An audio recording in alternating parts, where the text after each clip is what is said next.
Shadow the new Praetorian.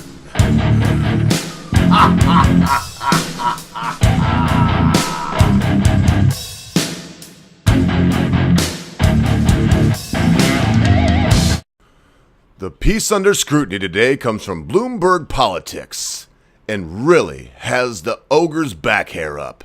He's asked me to tell you that these are only his opinions and that he should not be taken too seriously. And now, folks, was Trump joking about the tax cuts coming imminently? Let's find out. Here comes the Laughing Ogre! This is home for my mother. I am Jack's love of the smell of napalm in the morning. It smells like victory! Good to hear from y'all, but we're going to just go ahead and do that right now. Listen, I've got a topic I want to cover today, and obviously I'm going to do it in my old-fashioned way. I'm going to keep bringing news to you in my newfangled way, but I'd really like to hear from you in the comments what you think about it. If you think I could improve it, if you think that I should scrap it, I probably won't scrap it, but I could improve anything, right? We could all improve something. So look out for some news pieces coming, but this is more or less going to be a bit of commentary on something that is happening in the news. What, you might say? Well, here we are on Bloomberg Politics. And this is what they're saying today. And today is the 21st. It's 3/21/2017, all day long. So they're saying failure to repeal Obamacare would endanger tax cut goals, some in GOP warn. And it says Trump says no very big tax cut until Obamacare is repealed.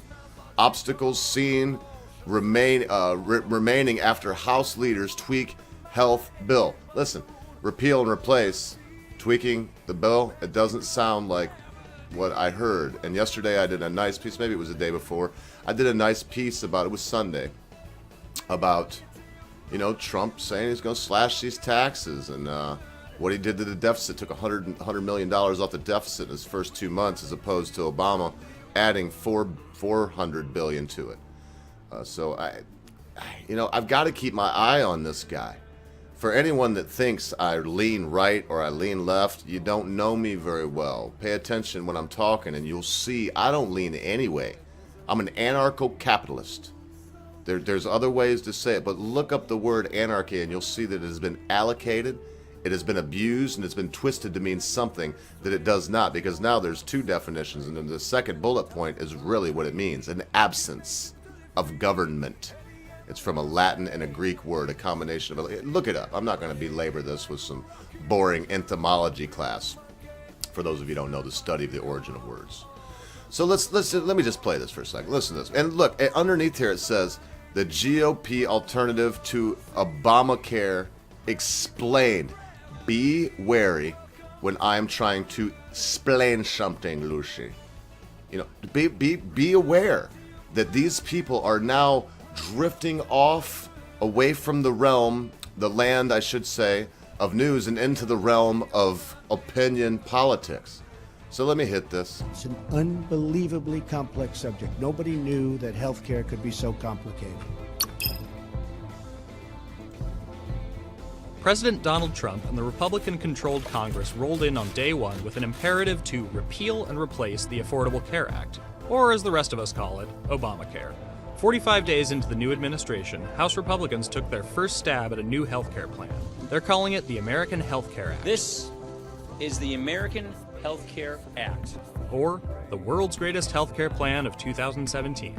While House Speaker Paul Ryan certainly expected the bill would cause a rift with Democrats, he's experiencing one with Republicans as well. Here's the situation. The Affordable Care Act was signed into law in 2010 and took... This is where we go away from the land of news and into the realm of politics, of opinion politics. Took full effect in late 2013. Under Obamacare, 20 million gained coverage, with the largest addition coming through the expansion of Medicaid. Expansion of Medicaid, something that's already been there. Medicare and Medicaid, I'm going to give you my opinion at the end. Insured rate fell by about half, and the number of people signing up to the exchanges keeps growing. It wasn't until Trump took office and Republicans moved to repeal it that Obamacare became more popular than not in America. I want everyone to remember something real quick that my first sociology professor told me.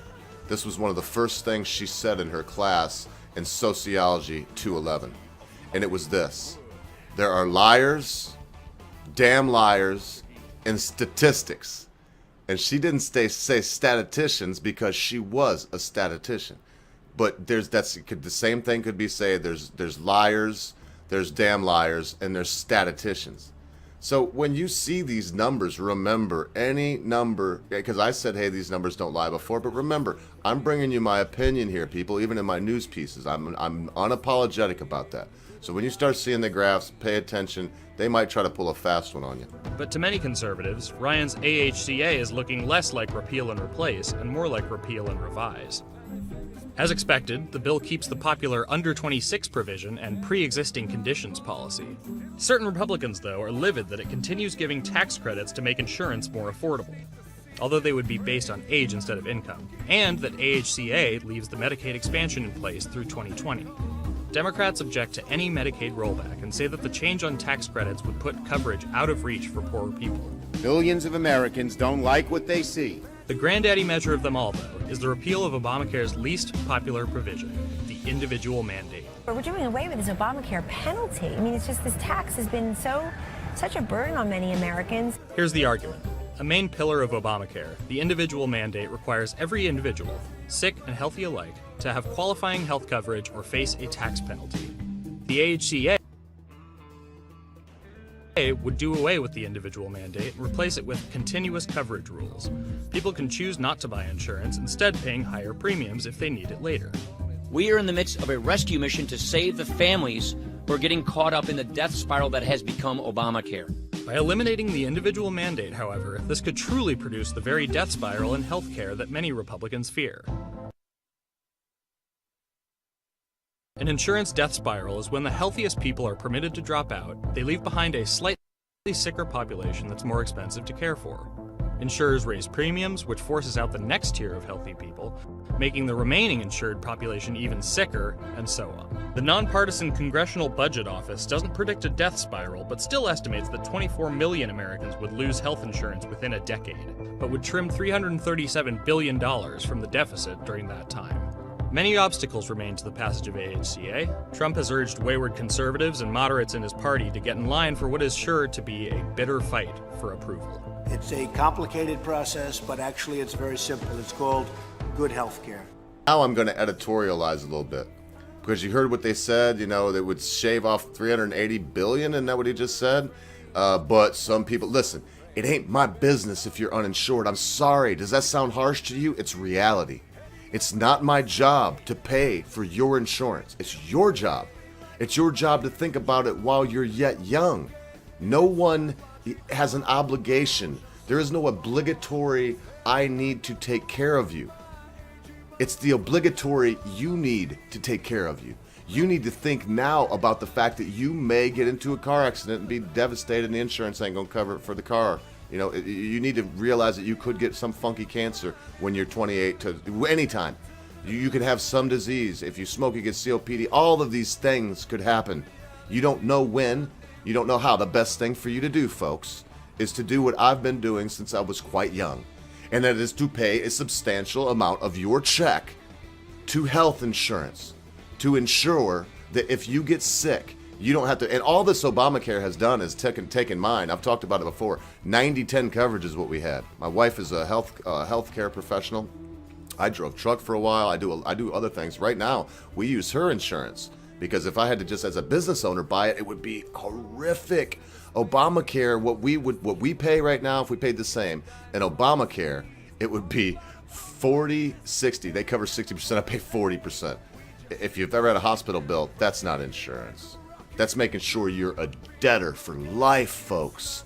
This is one more cog in the hamster wheel. This is one more rung on this treadmill. It's one more thing that they have us. This is a slave state. So I want to reiterate, why do I care if you don't have health insurance? It's not my business. If you make it in part of the government and the government's paying for it, of course then I care, because then it's affecting me. But if they would just do away with everything, I'm not for Medicare and Medicaid, but hey, we have it. It worked great. Why not just keep that going? I could go on and on and on, but that said, folks, I got to tell you something. Remember, be good to your friends. Be good to your family members. Be good to your loved ones. Be quick to say you're sorry. Be even quicker to accept an apology, especially when that thing your friend, your family member, your loved one has done seems to be so huge you'll never be able to forget about it. Because constant viewers, in a time you'd think not, your friends, your family members, your loved ones, and your health will depart from you. Hey, City, man. Listen, I'm a little bit tired today. I was up all night last night probably doing some Illuminati stuff, I guess, because I was talking to other people on the internet, you know, so, of course, there might be some angels or something. I have no idea what people might thought, but I'm a little bit tired today, man. I'm going to catch... Countdown Killer out. Cheesy as fuck. There you go. 2, 3, 4. My own fault, baby. I'll treat me the way you want to do. It's my own fault, baby. We'll treat me the way you want to do.